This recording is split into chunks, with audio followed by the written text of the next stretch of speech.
When was it clear to you guys, to journalists, that there were issues with Horizon?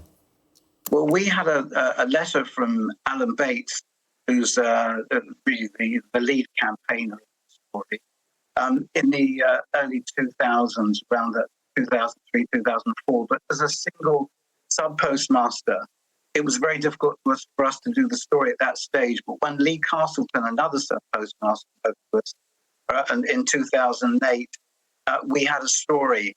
I asked Rebecca Thompson, a reporter, to handle it, which she did a fantastic job with, and we published the story about a year later, in 2009.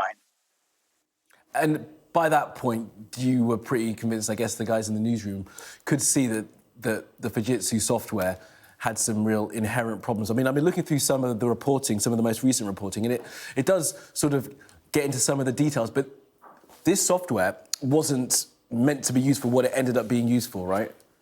It was trouble even before the system rolled out to 18,000 post offices. They'd already written off a few £100 million on its predecessor project. And for political reasons, the post office got lumbered with the Horizon system, troubled as it was.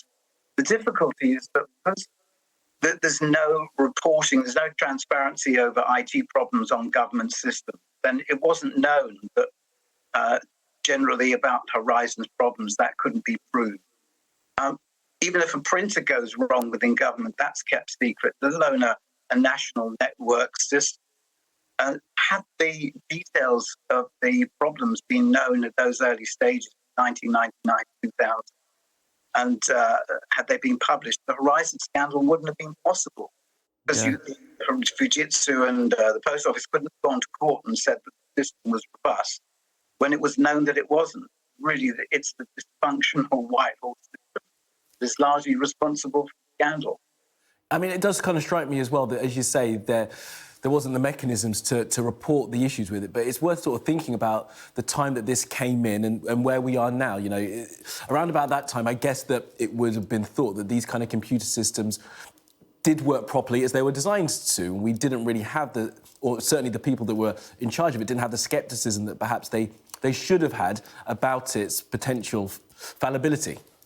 Well, we've seen disaster after disaster in major governments. Disasters happen in the private sector as well, but they tend to learn from them. But in government, people move on, civil servants move on. The lessons don't tend to be learned. And with Horizon system, it was a classic case of computer problems kept secret and allowed to be kept secret for nearly 20 years. Yeah, and Tony, what's your understanding and sense of how Fujitsu is still operating in the public sector? I know that there are a number of contracts still in place through Fujitsu for public sector IT systems. Well, Fujitsu is interwoven into the machinery of government. You can't get rid of Fujitsu. It's in so many departments. It runs not entirely, but it's behind the tax systems. It's behind social security systems. It's within the Home Office. It's in quite a few departments. The government can't afford to fall out with Fujitsu. There's no possibility of, for example, Horizon being switched off at the post office tomorrow. Post offices wouldn't be able to run.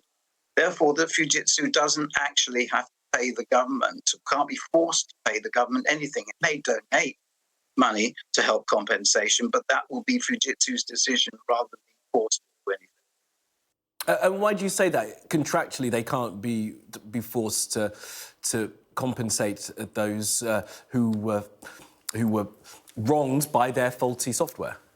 Well, I may be wrong, but I think that contractually Fujitsu would be able to argue that it met the terms of the contract. The problem came in when it did exactly what the post office wanted it to do, but those are really ethical issues. And cover-up issues seem to relate mostly to the post office.